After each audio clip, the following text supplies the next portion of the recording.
Hi everyone.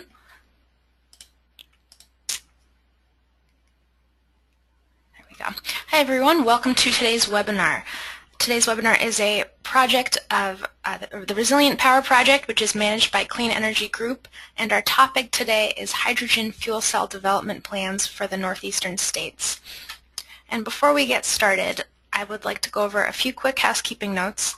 All of our participants today are in listen-only mode. That means that you can hear us, but we can't hear you. You have a couple of options for joining the audio portion of our webinar today. You can use your telephone or your computer mic and speakers, and there's some instructions on your screen. And we do encourage everyone to please submit your questions throughout the webinar. You can do that using the question box on your webinar console. Please type those in as you think of them. We will be hoping to make time for a Q&A at the end of everyone's presentations today. So we will be queuing up your questions. Please type them in as you think of them. And my final note is that this webinar is being recorded. You will find a recording of this webinar and all of our previous Resilient Power Project webinars on our website, and you can see those addresses on your screen, and we'll also email you a copy of that. And with that, I'm going to pass this over to our host today, Todd Olinsky-Paul.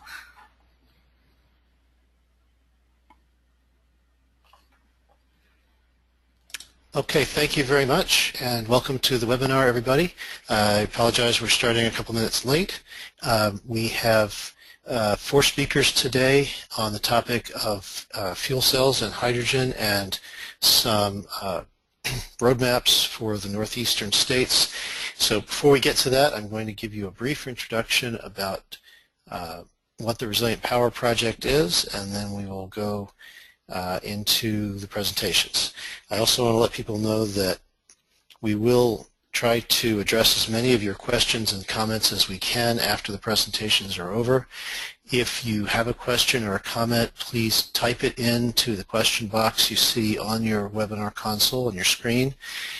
Don't wait until the end. Do that whenever it occurs to you so that I can be compiling questions and be ready to address as many as possible at the end of the presentation. Okay, so let's get started. We are Clean Energy Group, and this is a presentation of our Resilient Power Project. It's a project that is primarily supported by foundations along with some other contractual sources. Next slide, please. And the Resilient Power Project basically is an effort to support what we call resilient power, which is distributed energy resources, primarily renewables, high efficiency technologies like fuel cells and CHP and energy storage at critical facilities, configured so that when the grid goes down in the event of a storm or other disaster, these facilities are able to continue to self-supply with electricity and provide those critical services to the communities. In order to do this, we work with states, we work with municipalities, we work with developers and other advocates, and we also do a lot of knowledge sharing, such as this webinar, and we produce a great number of reports. As you can see a few of them there on the screen. You can go to our website at any time and download those. Everything is freely available. Next slide, please. So we have some excellent speakers for today, and I'm going to introduce them in the order in which they'll be speaking. You can see their names there on your screen. We'll have a presentation to begin with from Joel Reinbold. Excuse me. He's the Director of Energy Initiatives at the Connecticut Center for Advanced Technology, or CCAT, where he focuses on energy and infrastructure planning, the development of renewable and advanced energy technology, and economic development associated with energy management. He was instrumental in establishing the Connecticut Hydrogen Fuel Cell Coalition and the Northeast Electrochemical Energy Storage Cluster. He also administers a number of programs for the state of Connecticut, in addition to the USDA Rural Connecticut Microgrid Project and other U.S. federally supported programs, including the U.S. Small Business Administration, which supported Northeastern Electrochemical Energy Storage Cluster. We'll then hear from Jennifer Ganji, the Director of Communications and Outreach for the Fuel Cell and Hydrogen Energy Association. This is a trade association for the fuel cell and hydrogen industry. Jennifer has more than 15 years of experience in the industry. She previously ran Fuel Cells 2000 education and outreach program at Breakthrough Technologies Institute. And her current responsibilities include membership recruitment and industry analysis, and continuing the DOE Fuel Cell Report Series, which you've probably seen. It's State of States Business Case for Fuel Cells and Fuel Cell Technologies Market Report, which she was conducting when she was at Fuel Cells 2000. We will hear then from Kent McCord, he's a Director of Marketing Strategy, strategy for Doosan Fuel Cell America, with responsibility for market strategy, product management, marketing and communications, and government relations. And he's been developing, marketing, and selling stationary fuel cell systems since 2001. Previously was product and applications engineering manager for 7 years with UTC Power. Our fourth speaker is Kevin Kana, and I apologize, I do not have his bio, so I'm going to ask him to introduce himself when we get to his presentation. I'm sure he'll do a better job than I would have in any case, as I'm recovering from some kind of chest cold, and I do apologize for that. Can we advance the slides, please? So without further ado, I will turn this over to Joel Reinbold. Todd, thanks very much, and thanks for those terrific introductions. And also, Todd, let me thank you and CISA for being a terrific host in this webinar. Let me start off with some very quick comments, starting with generally our state goals. Generally speaking, the states have been looking for cleaner, cheaper, more reliable power. How do we get our power supplies cleaner, cheaper, and more reliable? And we've got a technology here, hydrogen fuel cell technology, that meets these goals. It's cleaner, it's more efficient. It provides jobs and opportunities for economic development, and it's a pathway for renewable energy and sustainability. Furthermore, with some of the transportation options with fuel cell electric vehicles, it provides fast, convenient refueling in 5 minutes or less, long ranges of 300 miles or more, and no voltage drop. So here we've got a technology that meets our holistic goals that we're all generally in agreement on. And the question is, how do we accelerate the deployment of this technology? How do we move it out, and how do we get a better handle on this technology being in use by our industries, our government, our residents, our commercial institutions? Our answer to that is to put together a strategy that uses these roadmaps that we're here to talk about today. And that is roadmaps that have a strategy to identify the economic value, the jobs, the revenues, the companies, the markets, the applications, and the deployment targets, all provided on a GIS-based platform so that those targets can be identified and developed. And last, the policy and the drivers. How do we come forward with uniform policy that can help deploy this technology in some of our markets and targets, which will then increase manufacturing, which in turn will reduce costs and provide better opportunity for global deployment. It's a win-win-win. Economic development in the region from a number of the states, cleaner power, more convenient power, and increased reliability.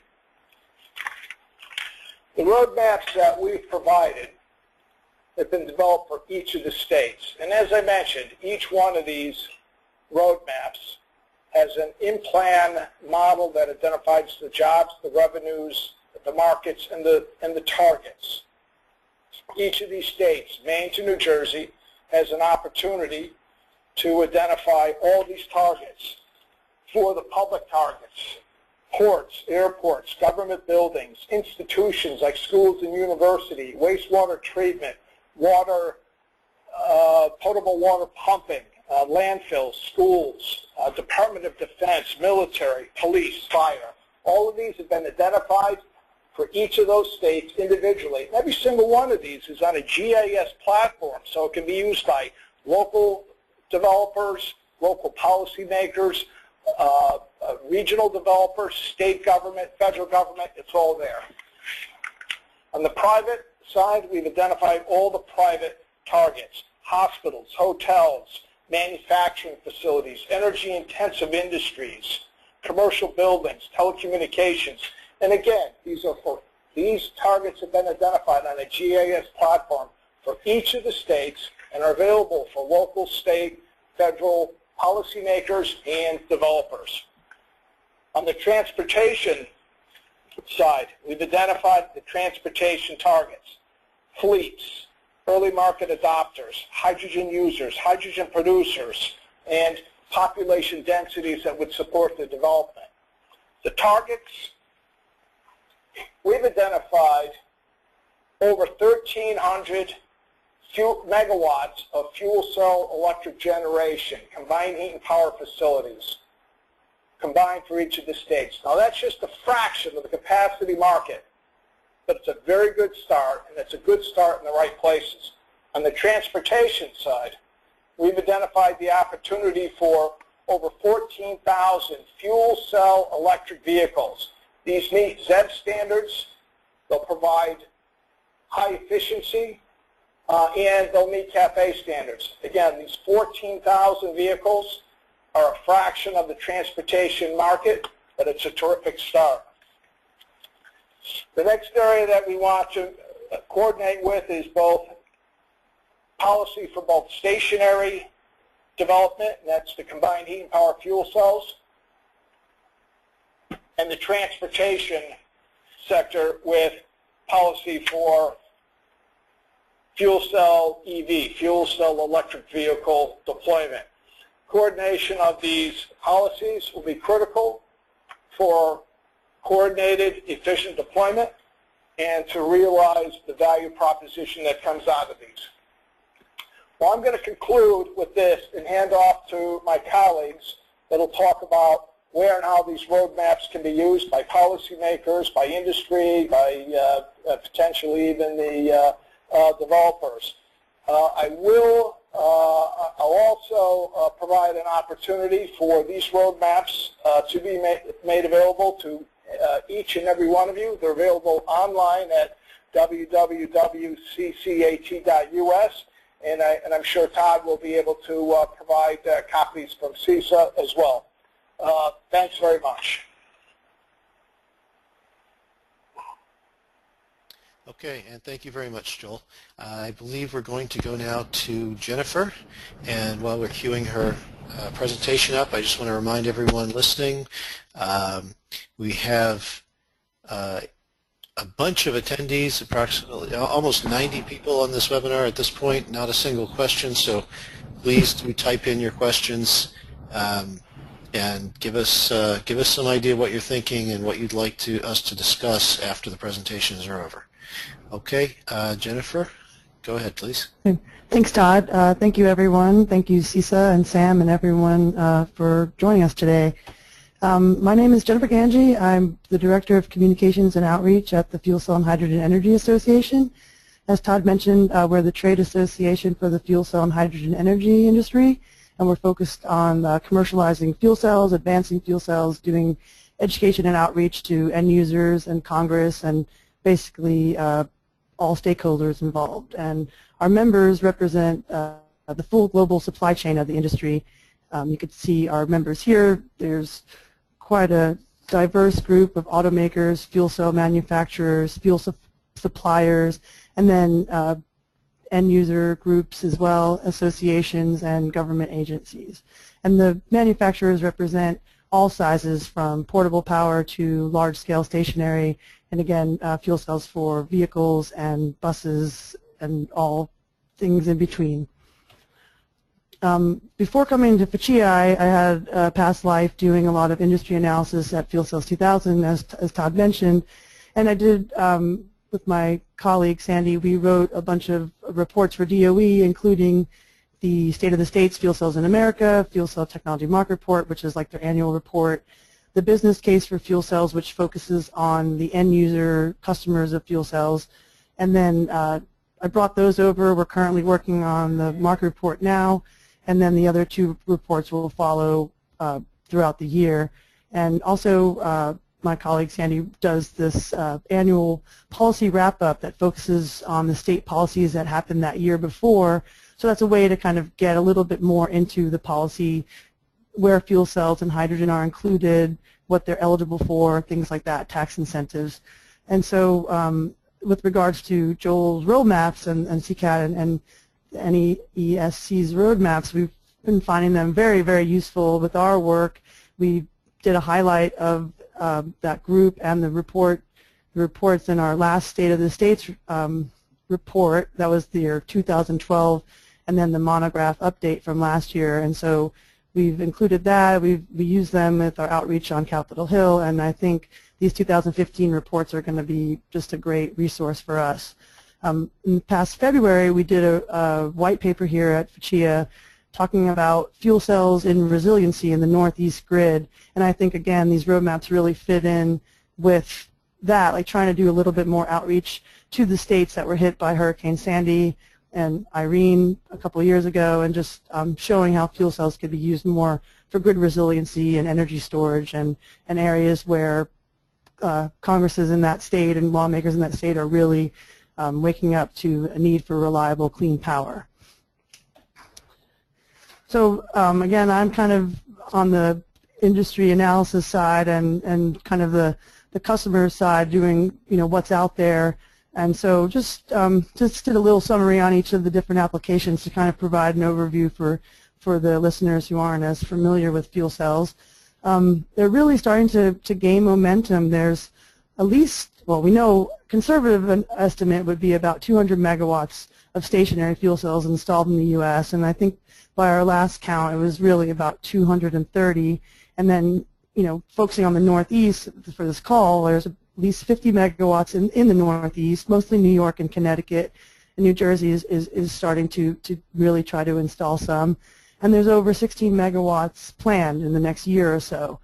And the reason why, again, is because of resiliency and reliability. It's really getting a lot of attention in the storm-prone states in the Northeast, in New Jersey, in New York and Connecticut. And there's a lot of funding available now for microgrids, for distributed generation, for energy storage, even diesel genset replacement for gas stations and other small businesses. There's some funding for that. And part of the reason, reliability, efficiency, low emissions, but then in states on the other side of the country where they're really focused on water savings and they're having a drought, fuel cells, they operate and use very little water. A lot of the companies are touting their water balance. They have a smaller footprint than other renewables like solar and wind, and they could be installed on rooftops. They're light enough for rooftop. They could be in a parking lot. So their flexibility and the scalability is also something that people are interested in. And they're fuel flexible, so they can run on natural gas, connecting to the underground natural gas lines, or biogas, either directed biogas or generated on site at a wastewater treatment plant or a food processing facility. And there's a lot of work and installations showing that.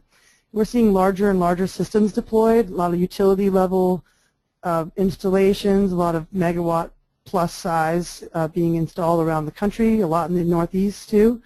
There are a lot being used for grid stability, for intermittent solar and wind, and also some facilities are trying to go completely off-grid using a fuel cell and either solar or another technology to kind of remove that vulnerability that the grid during a storm might provide. And what we're seeing, really a good story, is we're getting a lot of Fortune 500 customers, a lot of big customers with global facilities, multiple locations around the country. They have an influence over supply chain like a Walmart or a Coca-Cola, a lot of room for growth. So if a company, we're finding a lot of repeat customers, they like it, they buy it for another facility, and so that's really helping pave the way for continued growth in our industry.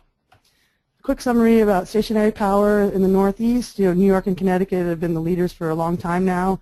NYSERDA, the state agency, has really funded fuel cells through the 90s and early 2000s, and now even continuing it now. Their customer-sided tier program last year funded over 3 megawatts of fuel cells at Verizon buildings and also one at Rochester Institute of Technology. And in Connecticut, there's a microgrid funding that just awarded money to 1.4 megawatt at the University of Bridgeport, and there's other multi-megawatt projects planned around the state.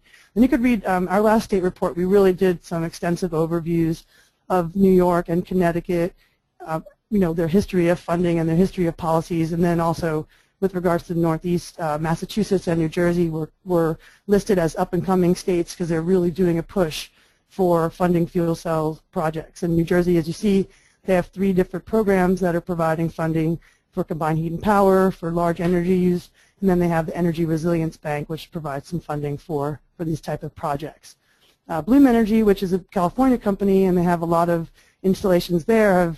They opened a manufacturing facility in Delaware, and they're really pushing the Northeast. So they have a few installations in New York now, some in Connecticut, with a lot more we found digging around in Connecticut that got approved by either the Siting Council or for the Renewable Portfolio Standard. We're not quite sure if they've been installed yet, but it's on our radar to check that. Excuse me. With regards to telecommunications, there's a lot of big name companies, the telecom, AT&T, Sprint, T-Mobile, have fuel cells installed all over the country, many of them in the Northeast states. This is a slide I stole from the Department of Energy. I just thought it was really good, and it shows New Jersey in the image, so I thought it was relevant. But just to show you that fuel cells have been deployed for several years now at cell phone towers, and they provide continuous power. Even if the grid goes down, they're able to provide continuous power, and they really been tracking and trying to verify all the data to present this as kind of a selling point. And so this is one slide that shows in New Jersey that the fuel cells kept providing power even when the power was out in traditional ways. Material handling is another big area for us in fuel cells. There's more than 7,500 either deployed or on order around the country, and these are by companies Walmart, Cisco, Procter & Gamble, and other big name companies. In the Northeast, there's more than 850, and you can see some of the companies and locations on the slide. And then also the hydrogen that's provided for these fuel cell forklifts are provided by Northeast companies primarily. Plug Power is the company providing the fuel cell, but then they've just launched a program where they're also providing fuel. Nuvera in Massachusetts has a fuel generator, hydrogen generator, as well as providing the fuel cell for forklifts. And then Linde Gas, that's in New Jersey, is connected with a lot of these installations. On the vehicle side, the Northeast yet not as big as California, but they're working on it. Air Liquide and Toyota are funding some hydrogen fueling in the Northeast. I'm sure Kevin maybe will touch on that. And they've announced 12 stations at first to be built, and then they'll extend it as the demand for the cars grow. The Northeast states for coordinated air use management joined H2USA along with the Massachusetts Hydrogen Coalition. H2USA is the public-private partnership that DOE helped launch that promotes fuel cells and hydrogen fueling across America, trying to expand just outside of California. And other companies in the Northeast, Proton in Connecticut, Plug Power, Nuvera, Linde, they're all members as well. In Massachusetts, the Massachusetts Offers Rebates for Electric Vehicles program offers $2,500 for residents who buy or lease clean electric vehicles, and fuel cells are included on that. And earlier this year, they added 2 million more to that that program. So when the fuel cell cars come down the line, at least there'll be a tax credit. And then just a couple of demonstrations that recently ended. Nuvera, until last week, had a couple of fuel cell cars at their headquarters, and then Proton On-Site had 10, as you see in the picture. And that's us in the corner. Toyota brought their car to DC. So Just some other markets that are kind of growing I thought would be just interesting to mention. The oil and gas industry is really interested in fuel cells because they run off propane or natural gas, and you could power them in remote locations. This picture is actually in Massachusetts of the snow. That's a Massachusetts company, Acumetrics. They're not a member, but I think that they're doing some really great stuff. And they're powering wellhead sites and chemical injection pumps and remote platforms all over the country, and also powering renewable, like solar and wind, equipment in really remote locations. Also railroads, switching signals and railroad crossings. You see in this picture in the middle, that's in Florida, but the fuel cell and the solar working together to power like a remote switching site where it's just a little bit harder to drag the line for them to connect. And then in other markets, power to gas, energy storage, it's big in Germany. California is going to do a project, and DoD is funding some ground service equipment at airports and ports, and also refrigerated transport units at grocery stores with some distribution centers. And so just some really exciting market sectors that fuel cells are proving themselves in that offer a lot of potential for growth. Wanted to plug the fuel cell seminar. It's not in the Northeast, but if any of this is interesting to you and you want to learn more, this is one of the conferences in the U.S. that really talks about it, and we have a lot of speakers from the Northeast because a lot of the major manufacturers are from there, from Connecticut and New York, and so it's a good way to see a lot in one place. And there's a mailing list at the website you could sign up for more information. And that's it. And if anything was interesting to you and you have any questions, you can find our reports on fchea.org or on DOE's technical publications page, and I'm always happy to answer any questions that anyone has. Thank you. Okay, thank you very much, Jennifer. We're going to hear now from Kent McCord, and if we can go to his slide deck, please. Okay. Kent, please go ahead. Okay, thank you, Todd. Good afternoon, everyone. Unless you're in California, I guess it's still morning.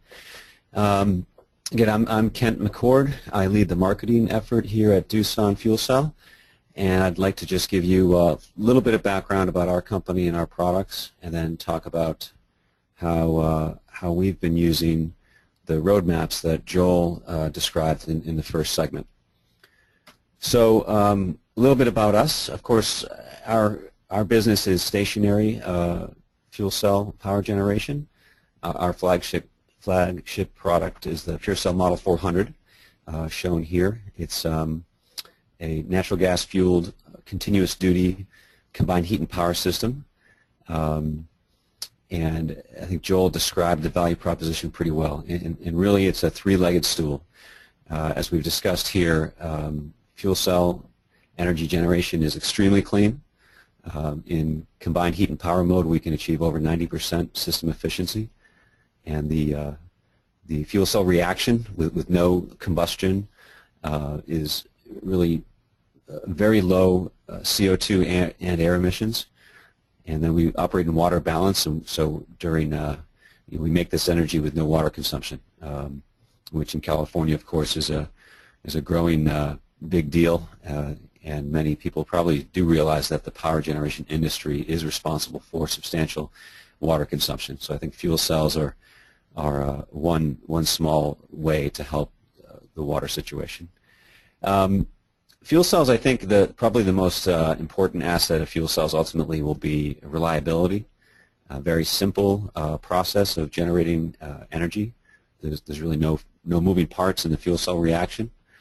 Our product has some low-tech blowers and pumps, but it's all very commercial equipment. Our system is a continuous duty on-site power system, runs 24/7 with very high availability, 98% or greater uptime is what we've been seeing with our fleet. And then really germane to this topic is the ability to run even in the face of a utility outage. Our systems run grid paralleled normally, but if the utility fails, we can continue to run in grid independent or island mode, providing backup or emergency power to our customers. And we've talked about Hurricane Sandy and Irene and other events. In fact, we had over 20 systems operating through Hurricane Sandy, providing power throughout the storm to their owners.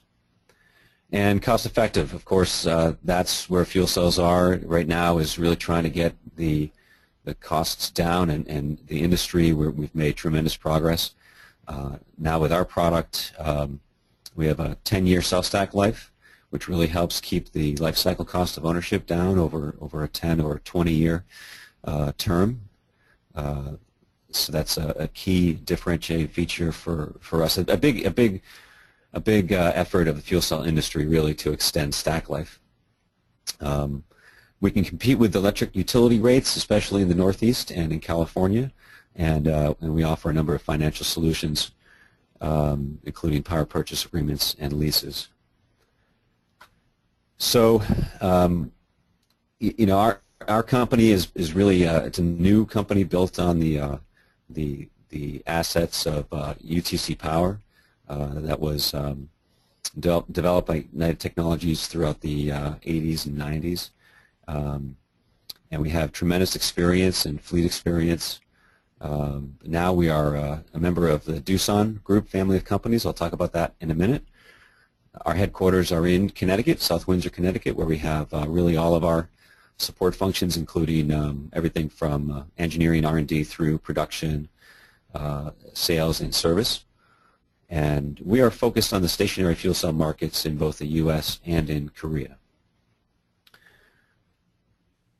Doosan is not a real household name in the U.S., but it is a very large global company with over $22 billion in revenue, over 40,000 employees.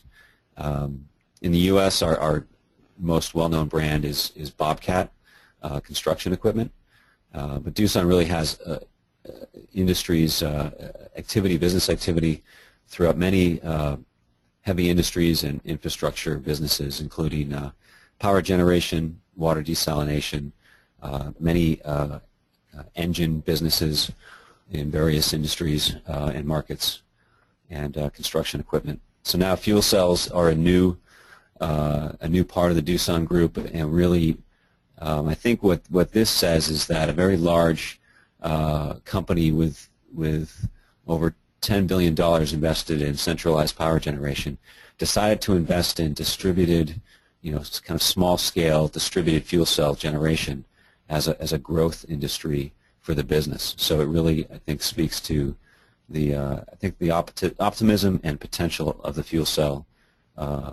business. Just a little bit about our customers, and really the key point here is the markets that we're focusing on.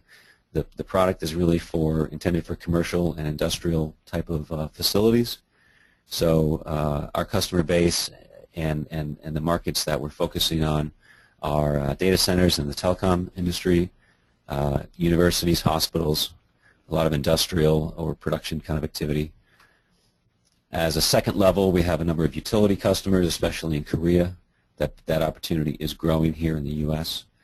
A number of retail supermarket customers, commercial mixed-use properties, and a number of government customers.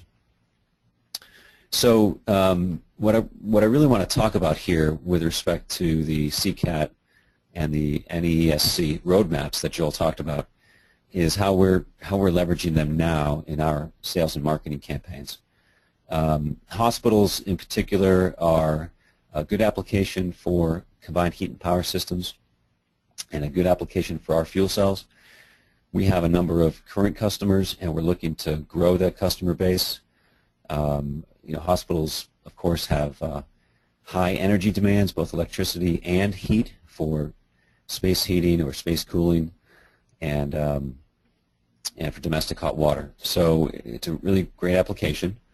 We have units at two hospitals that St. Francis owns in Hartford. We have fuel cells at a VA hospital in California, and a hospital in Napa Valley, St. Helena Hospital in Napa Valley, California. So good experience, and we're looking to grow that. So one thing that we saw immediately in the roadmaps that Joel and Alex Barton developed at CCAT is they've done really quite a bit of work, core work at developing targets for stationary fuel cells across many industries. And we approached Joel a few months ago and said, hey, could we get more information specifically with respect to hospitals and universities in the Northeast, information that clearly they gathered within the roadmaps. And so now we've been working collaboratively with Joel's team, and we have a good starting point. We have a list of hospitals and universities sorted by size and energy usage, and a lot of the information is not something you could easily find on Google.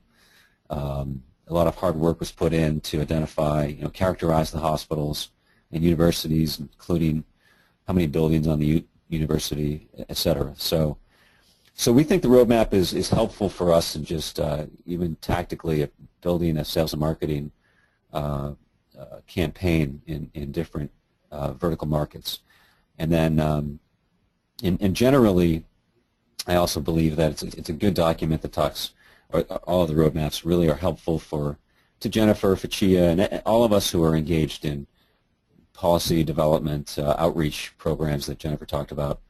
So I think they do a good job of explaining the potential of fuel cells in the Northeast. So I think that's really it. I should have had a closing slide here with my contact information, but if you reach Doosan Fuel Cell, you're bound to get me, and I'd be available, offline for any kind of questions or ideas anybody might have. Thank you. Okay, and thank you very much. We have one remaining presentation, and then we will hopefully have some time for questions. We have quite a number of them by now, so we'll get to as many as we can. I want to introduce Kevin Kinnaugh. I apologize for not having had his bio earlier. He's the National Manager for Regulatory Affairs in the Toyota North American Business Strategy Group. He's been at Toyota for over 30 years, and his positions include sales, service, parts, and prior to his current responsibilities, he was National Manager for State Government Affairs. For the past 3+ years, he's worked to plan and coordinate launch planning for the fuel cell vehicle in the Northeastern states. So I will turn this over to Kevin Kinnaugh. Thanks a lot, Todd. Starting with the first slide here, I want to explain that Toyota is looking at the national market and the California mandate, which has been adopted in a lot of the ZEV states, from a multi-technology point of view. There is no one technology that is going to satisfy the needs of the ZEV mandate in all places. But when we take a look at that, and I'm having trouble moving the slides here. So Kevin, just click on the slides on your screen with your mouse. There you go. That should be working. So click on the slide again. Perfect. Okay, here we go. Back up one. So back to the ZEV mandate, and more importantly, the MOU that the majority of the ZEV states have signed on to, and that is to facilitate adoption of advanced technology vehicles. There are two ways to meet the ZEV mandate. One would be through plug-in battery electric vehicles, and second, which is the approach that Toyota is embracing, would be through fuel cell vehicles.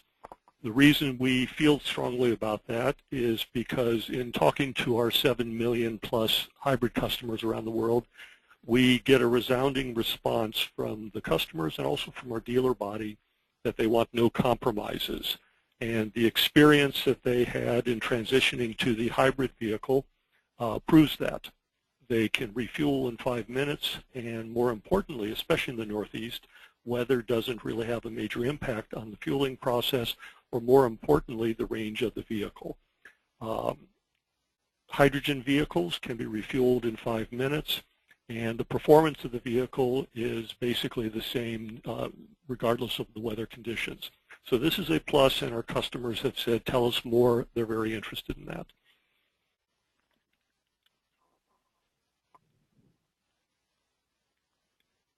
The vehicle we're bringing to market the end of this year in California is the Mirai.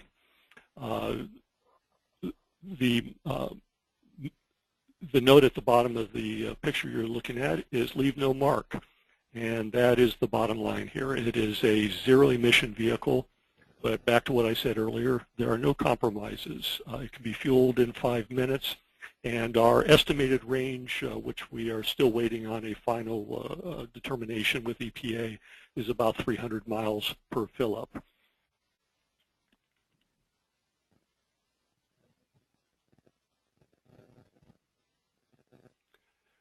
Talking about launching in the Northeast, of course, major market areas are the focus, and the auto industry, working with our trade associations, is looking at the major market, metropolitan market of New York City, ranging all the way up to Boston, taking 2 paths, I-95 and also I-91 through the Hartford area as a starting point. And there's been a lot of discussion, and Joel did a great job talking about the roadmap in the Northeast. CCAT has put together targets for both commercial and government fleets, existing fleets, both location and size of those fleets. And there was an earlier reference to Toyota's efforts working with Air Liquide, and that would be to do some kind of a synchronized launch of vehicles, of dealership rollouts, and of course, most importantly, of fuel station development. Now, where this will start is still in process for the Northeast, and of course, it will follow the launch later this year in California. But by looking at a foundation that focuses on commercial and government fleets, we can find a better return on investment model for station developers by making sure that there will be vehicles near the stations, and a business model can be looked at with a much better and quicker return. Now, more importantly, in order to have discussions with car dealers, regardless of which make it is, but hopefully starting with Toyota putting a foundation in place, the retail market can grow, and once again, the corridor I-95 and I-91 is an ideal market for those.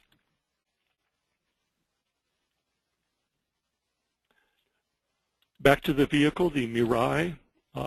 Fuel cell advantages in general are that they are ZEVs, zero-emission vehicles. They are extremely energy efficient, like a lot of the earlier discussion about fuel cells in general. And more importantly, when we look at climate change, this is a major transportation solution to address climate change and challenges. Some of the basic features of the vehicle: it is a very high-tech vehicle, but we're also looking at the standard being set by Prius, but going beyond that. And you can take a look at the comfort areas, the convenience, and also the technology. This is a vehicle that is meant, to attract enthusiasts, but also early adopters and beyond, with the conveniences on board.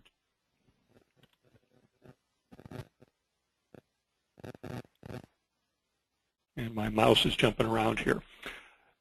In addition, many of the safety features that are being talked about in the path for the auto industry to go to the autonomous vehicle, some of the early safety systems that will eventually be packaged in autonomous vehicles are starting to go into vehicles like the Lexus product lines. Well, in the Mirai, we will have a number of safety systems as standard features in the vehicle. As far as the customer experience, and the only thing that we have talked about so far is the retail lease program.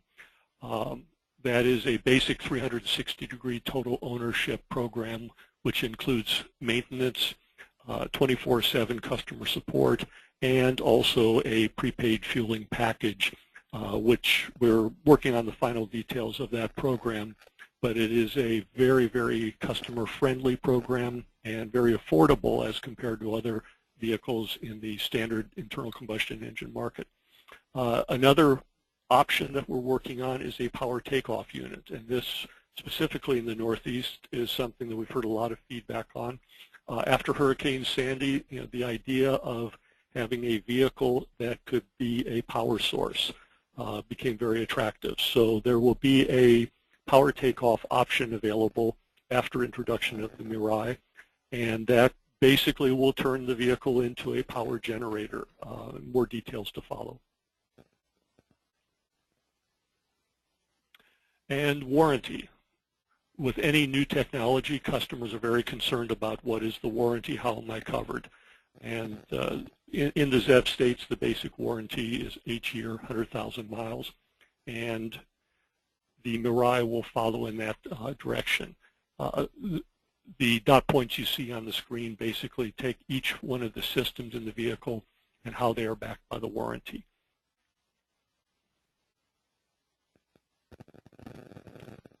And to close, once again, talking about customer convenience, but also customer satisfaction and customer peace of mind.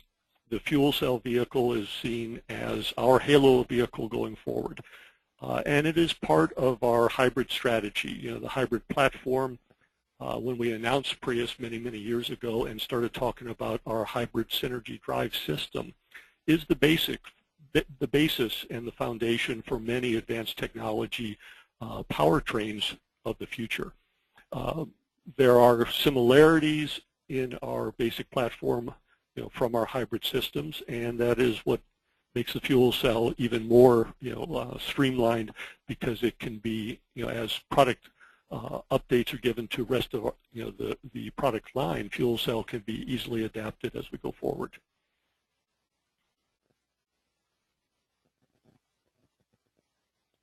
And the final slide here is just a picture of the Prius family. This is what started the advanced technology effort for Toyota, and will continue to go into other platforms. And some of our other platforms for the hybrid systems, the Highlander, the Camry, the Avalon, and a vehicle that is going to be introduced at the end of this year is the RAV4 hybrid, which will be a first for the RAV line.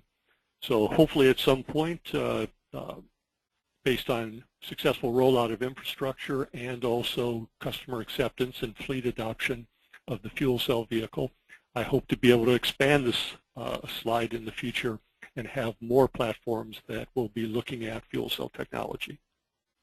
Thank you.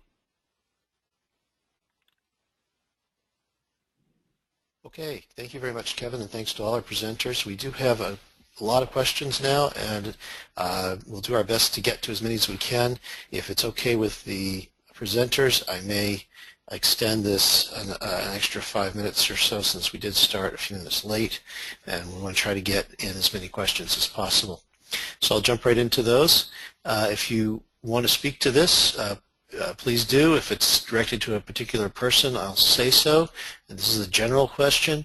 Questioner says, it seems that most of the hydrogen produced derives from processed, readily available commercial methane. Is there any emphasis on using non-fossil hydrogen fuel sources such as gasified biomass or waste-derived methane?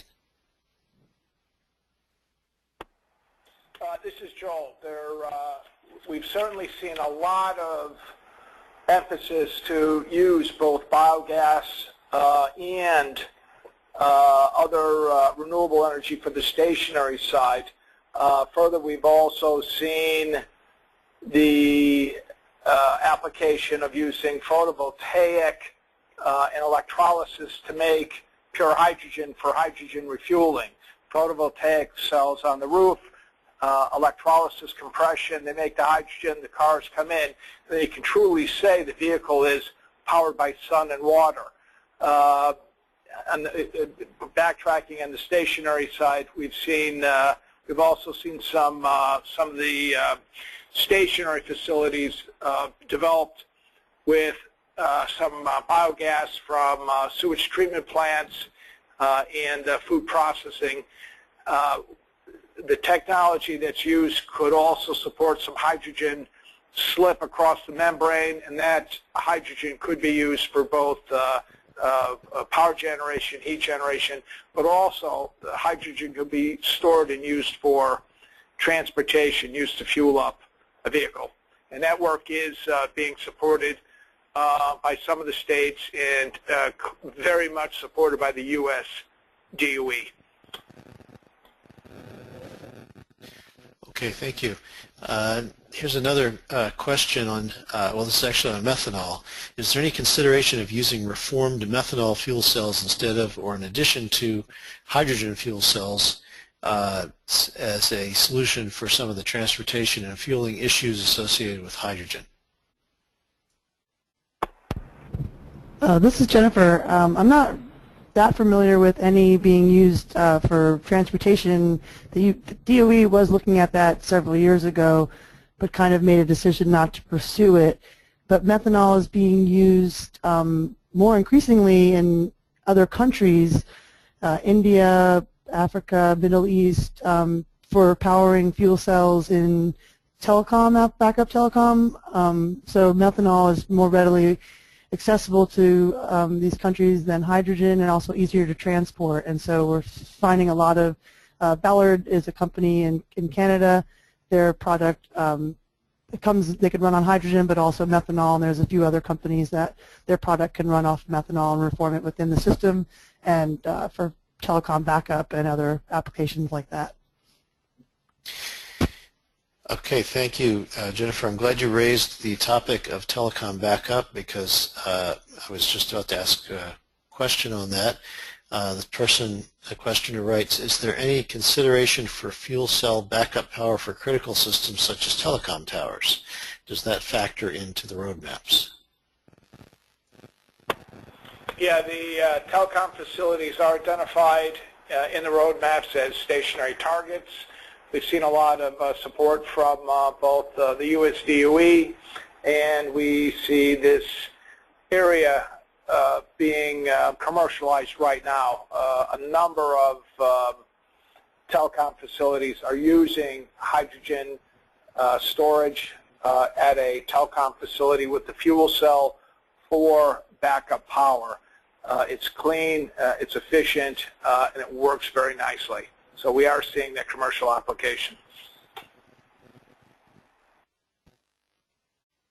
Okay, thank you. This is a question specifically for Joel Reinbold.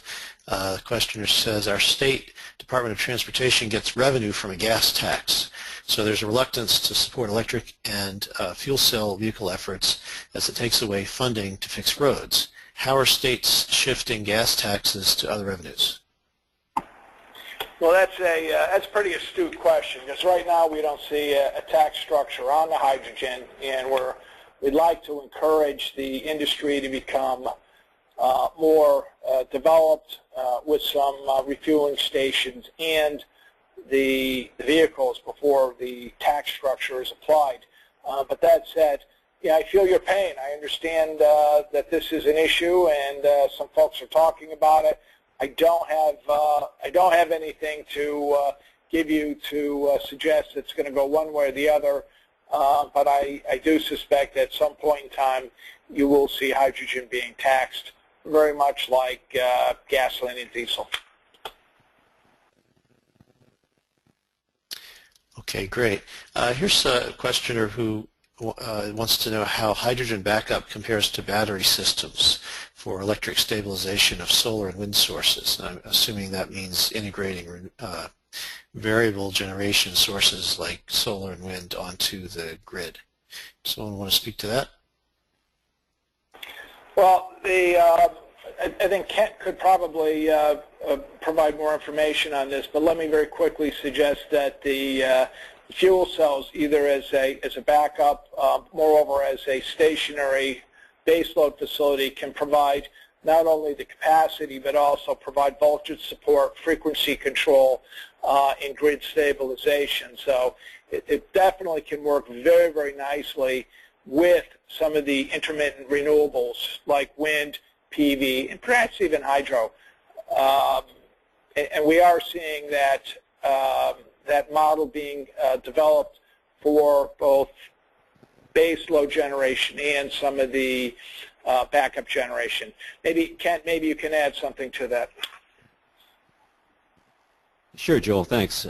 Yes, I see a really good fit between fuel cells and intermittent renewables like solar and wind, our fuel cells can be, they're really dispatchable.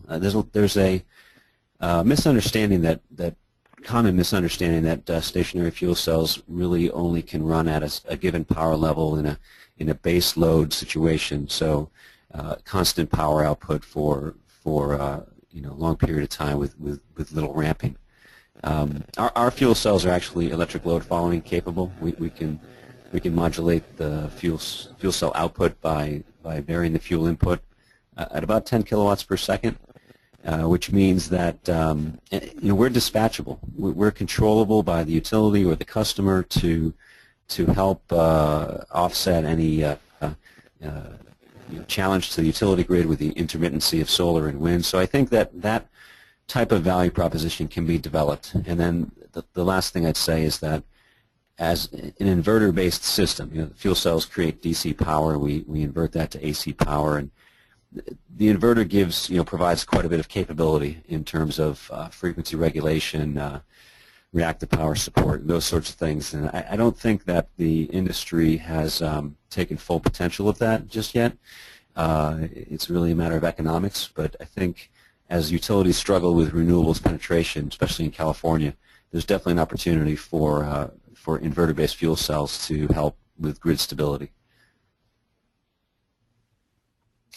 Thank you. Yeah, you mentioned VARs and frequency regulation. I'm just curious, do you know if there are fuel cells playing into the frequency regulation markets at this point? I'm not aware of any fuel cells. None of our fuel cells are actively playing in frequency regulation right now. We have been evaluating some of those opportunities economically. Honestly, often the utilities kind of tell us as a behind-the-meter device, we're generating power behind the customer's meter. They often want us to run at a steady unity power factor, even though that doesn't always make technical sense. So we have some work to do, I think, with the utilities to get the most out of the technology. Okay. Here's a question from somebody who says, can the group discuss strategies of how the industry will lower the cost of fuel cells? Well, let me take, this is Joel, let me take a first shot at this very high level and holistically. I think the strategy that we're looking at is to provide policy that will increase deployment at target sites that are considered either mission critical or highly desirable to have some power facility located on site. With that, we would hope that the increased deployment of these facilities will increase manufacturing, and increased manufacturing would engage the supply chain naturally for lower costs.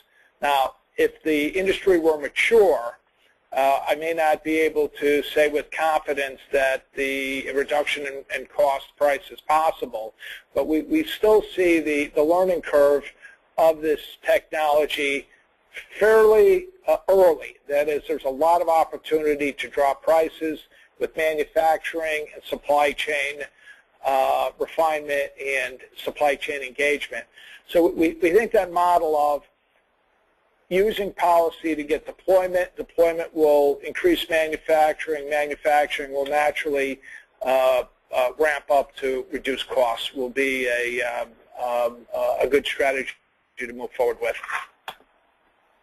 Yeah, this is Kent. If I can just chip in real quick, I would agree with what Joel is saying, and Doosan making this major investment in the fuel cell space is because we see that the market is there, and as long as we can develop the market and convince our corporate owners that we can sell this product, we will then invest in additional R&D to drive the cost down. There is still quite a bit of opportunity to drive costs down through R&D, but we're not going to have that opportunity unless we show that there's a market there. So they really go hand in hand, and I think that all signs still look very positive. The market is developing. Our long-range plans, we have a 10-year plan for R&D that drops our costs dramatically, and as we do that, the market will continue to expand. Okay, thank you. I realize it's a couple minutes after 3. With the permission of our presenters, I'm going to extend it a few minutes to try to get to a couple more questions. Here's the next one. Is the fuel cell industry working to develop protections against future natural gas price volatility anticipated with the development of competitive end uses, central plant electric generation, U.S.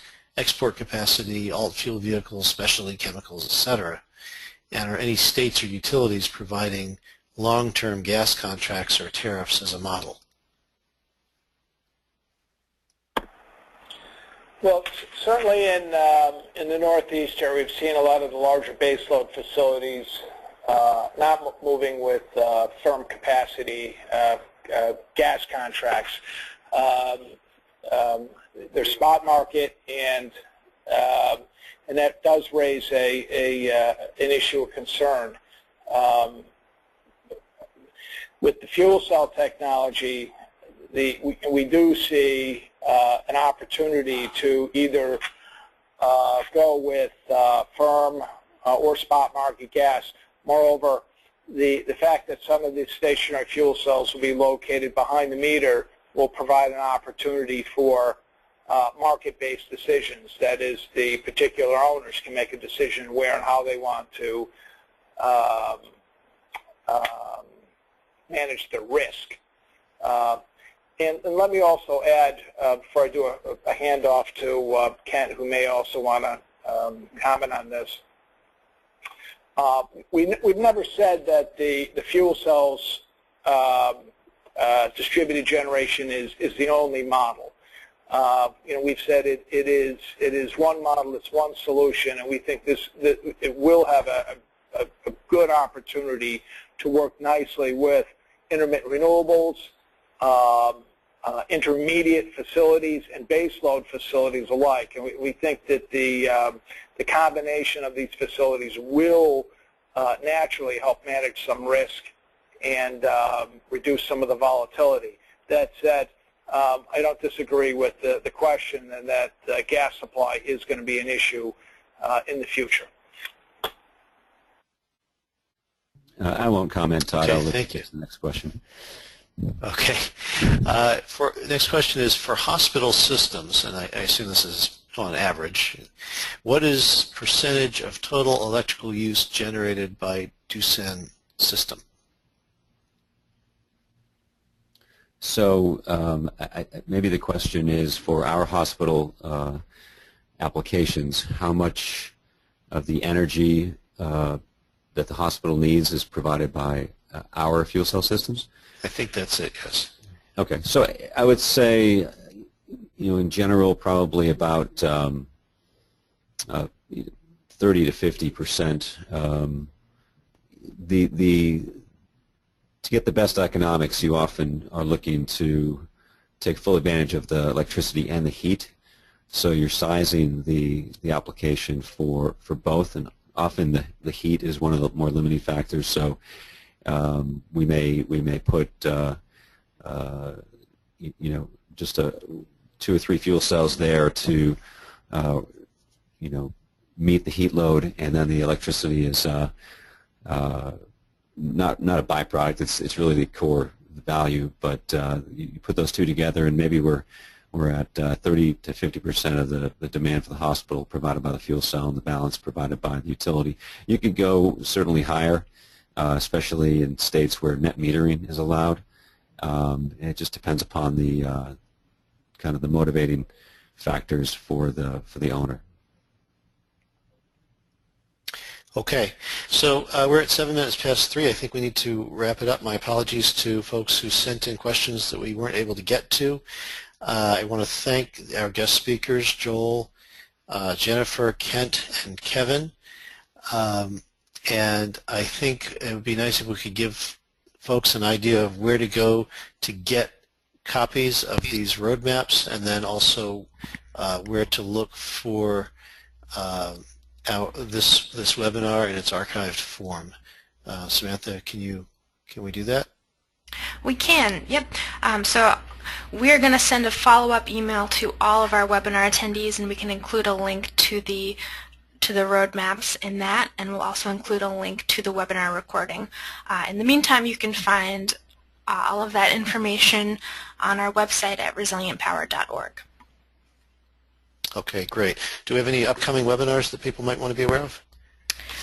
We do. We have one tomorrow about renewable portfolio standards. We have another at the end of the month about program results from New Jersey's Resilient Power Solicitation, but people can find all of that information on our website. Okay. Well, thanks again to everybody. Thanks to all our presenters, and we will wrap this up now. See you next time. Bye-bye.